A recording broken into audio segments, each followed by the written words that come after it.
of the time, you've got a motive that you can clearly see or pick out. And believe it or not, that does give you a starting point when you're trying to track down who the killer or killers might be. In this case, we have a guy doing nothing more than cutting the grass at the car dealership where he works. We have a Hispanic lady sitting, waiting for a bus. We have a soccer mom vacuuming out her van at a gas station. We have a taxi cab driver doing nothing more than putting gas in his taxi cab. You had a guy coming out of a Shoppers Food warehouse just putting his groceries in his trunk. And it goes on and on and on, and it made no sense. There was nothing common about any of our victims. There certainly was no robbery motive. There was no gang affiliation motive with this. And this truly was a whodunit of the worst kind. The pressure that came with this is we very, very quickly realized after that first day, going into that second day, that these killings weren't going to stop until we stopped them. And thus was born the largest and most intensive manhunt in American law enforcement history. Would you classify that as a spree killing then? Yes, it was. Very much so. Let's get real here, because I'm not a politically correct person. This was an act of terrorism. Now, it was domestic terrorism in the fact that it wasn't foreign per se, although most people don't realize that Mohammed very much admired Osama bin Laden and felt for his cause. So yes, there was a connection there, but this was a spree killing, but domestic terrorism. And I'm sorry, I don't care what the situation is. You have someone committing mass murder. It's terrorism. What difference does it make what you call it? Innocent people are dying. So call it what you want, but let's get real. Absolutely. I totally agree with you. And especially from the officers who were down there in the trenches, it didn't matter what it was called. You guys were just trying to get them to stop. And being targets. Yeah. Exactly right. Right in the line of danger. Now that this was a while ago, what is going on with them now? What was the reasoning they gave for all this when they were interviewed? That's an interesting question, because there's a lot of theories. There's a lot of conjecture out there. There certainly was the defense side's version of this. Of course, they were trying to mitigate this as much as they could because they were attempting to save their clients' lives. The bottom line is here, this started out from Muhammad, who was the adult of the two. He had been a very abusive human being as far back as anybody could remember. He had had 3 children. He was terrorizing his ex-wife, very abusive relationship, to the point where she took the children and disappeared. And she did that for the safety of her children and for her own safety because she feared her husband, which is quite frankly how she wound up in Maryland. So you have that factor. Then you have the factor that Muhammad, who, by the way, had changed his name somewhere along the line and took his Muslim name Muhammad and began following Osama bin Laden. He was one of those guys that society was against him. At some point, came up with this grandiose plan. He was going to sneak or flee into Canada at some point in the western part of that beautiful country and start a terrorist camp. And his plan was he was going to be sort of the Pied Piper and scoop up juveniles along the way, sort of the unwanted juveniles, take them up to this camp, turn them into terrorists to turn loose back into this country on the cause of Osama bin Laden and bringing down the United States government as we know it, and basically pure old-fashioned terrorism. That was his grandiose plan, of course, which he never was able to do, and it's extremely unlikely that he ever would have. So you have a whole bunch of motives here, but he wanted at some point to come back and try to get his kids back. And he certainly wanted to kill his wife along the way to make that happen. And then there's the theory that, okay, he was going to kill a few people around here so that when he did catch up with his wife and killed her, she would just be considered another random victim. So there's a whole bunch of theories out there, but the bottom line is these were 2 mass murderers. These were 2 evil human beings from their tip of their head to the bottom of their toes. And it was that simple. I don't want to give them any more credit than they deserve because they don't deserve any credit. These were morons and these were murderers. And after 23 days and a lot of people losing their lives, we were able to give them a call to justice that night in Myersville. Well, that's certainly fair. I Can't agree with you yes, more. Definitely. Then we will leave them behind, talk more about you. And we wanted to ask you if you have any more events that you're going to give. Do you have any interviews coming out? Do you plan on writing any more books? Since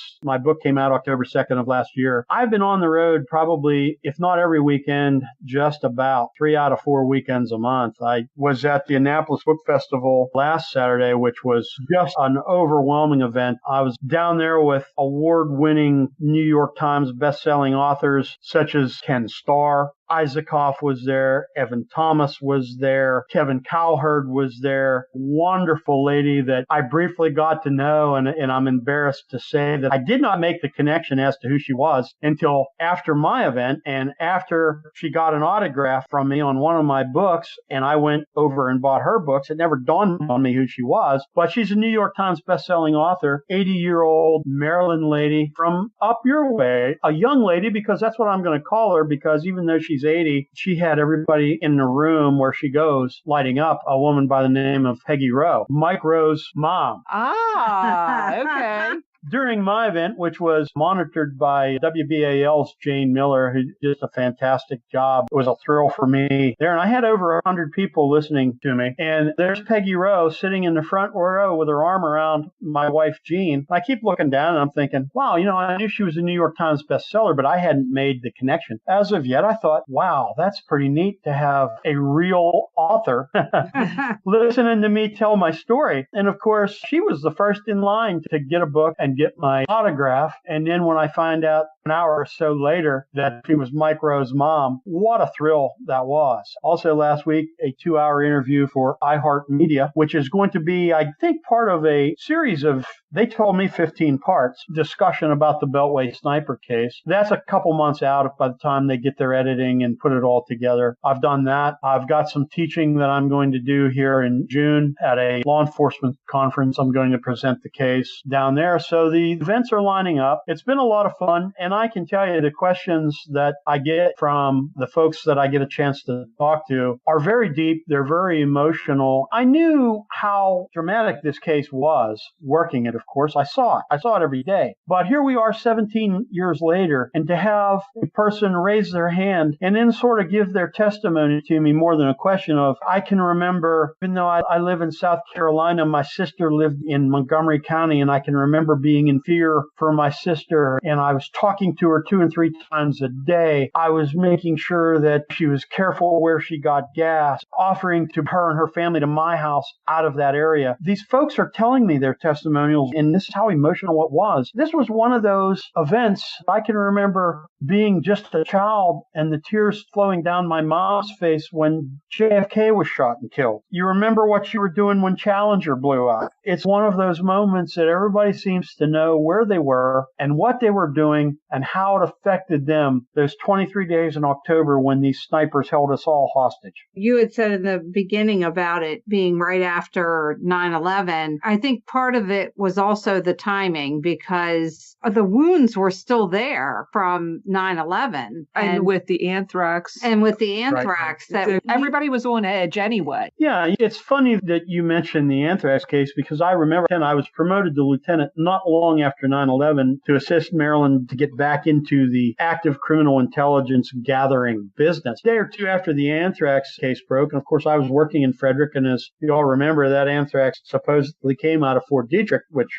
was located in Frederick. I can remember getting a call from this lady, and she was in her 80s. She told me that she got this package in the mail. She thinks that it was anthrax. And I'm asking her, well, ma'am, do you work for the government? Have you ever worked for the government? Well, no. Well, are you a scientist in any way? No. Ma'am, what have you done? Well, I've been a mom and a grandmother my entire life and lived in Frederick. The question is, I have for you, ma'am, why do you think you would be a target of someone sending you anthrax through the mail? And it was, well, I don't know, but I got this package and the little box says Tide on it, but I know damn well it's anthrax in that box. Well, what it was, you remember the good old days, and as a result of the anthrax case, you don't get these anymore, where were, they'd send you out the little boxes of samples, detergent, little samples of this or that or the other thing that would come in the mail. Everybody would get one, once a month or so? Because they're trying to convince you that whatever their product was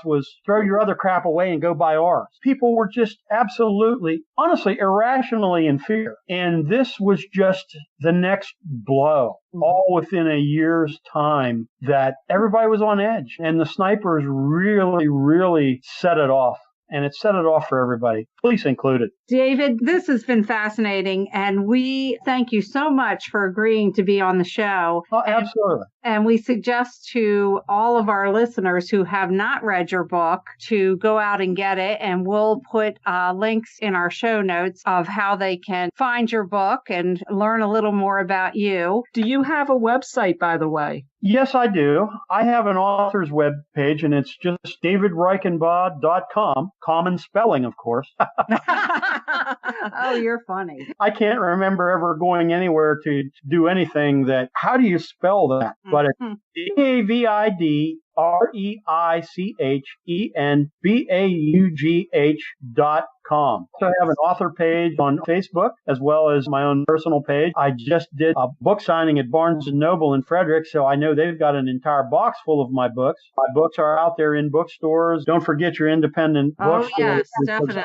I want to tell you, the most fun that I have going around doing book signings and doing book events are at those independent bookstores. That's where I met you ladies. Those are just a lot of fun for me. Also, my wife, who I drag around all over the country with me, whether she wants to or not. So the book can be obtained there. It certainly is online, Amazon, Barnes & Noble, and also IndieBound. And it's also available for you folks that, like me, have too many books on your library shelves and want to get it electronically. To answer your question, that yes, I'm in the middle. In fact, I spent all morning, since it's a rainy Sunday morning, writing. I'm well into my second book, which will be another based on a true crime event that I worked on, but I'm also working on turning this one into a little bit more fiction because the wounds are too real for this case. It's going to be a little dark. So I'm changing a lot of things about this so that I don't accidentally re-victimize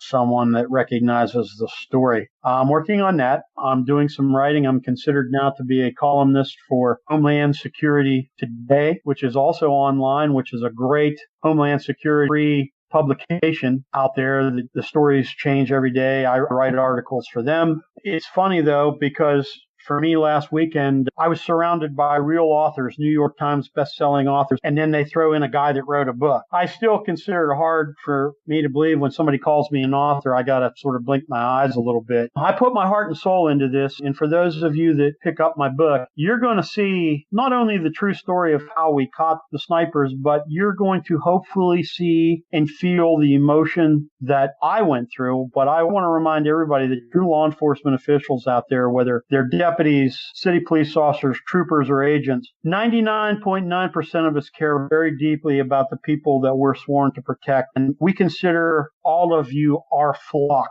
And we're the sheepdog, and it's our job to keep you safe. And it highly offends us when something like this happens, and we feel it very, very deeply. Unfortunately, there's a lot of law enforcement officers, and it's been happening a lot lately, that take their own lives because they've seen too much and done too much. And anybody out there that might be listening in on that, and if you're law enforcement and you feel alone and you feel that you need help, please reach out. If nothing else, reach out to me. I'm certainly not a psychiatrist, but I've been there. I've done that. I've seen some horrible things, had to do some horrible things, but you know what? It's a job that needs to be done, and we do it, and I would do it again in a heartbeat. And God bless everyone, my brothers and sisters out there that are still on the job, whether it's law enforcement, EMS, firefighters, or our soldiers abroad. You're greatly appreciated. I think anybody that reads my book is going to pick up that emotion that I put it out there. I sort of bared it all for all to see.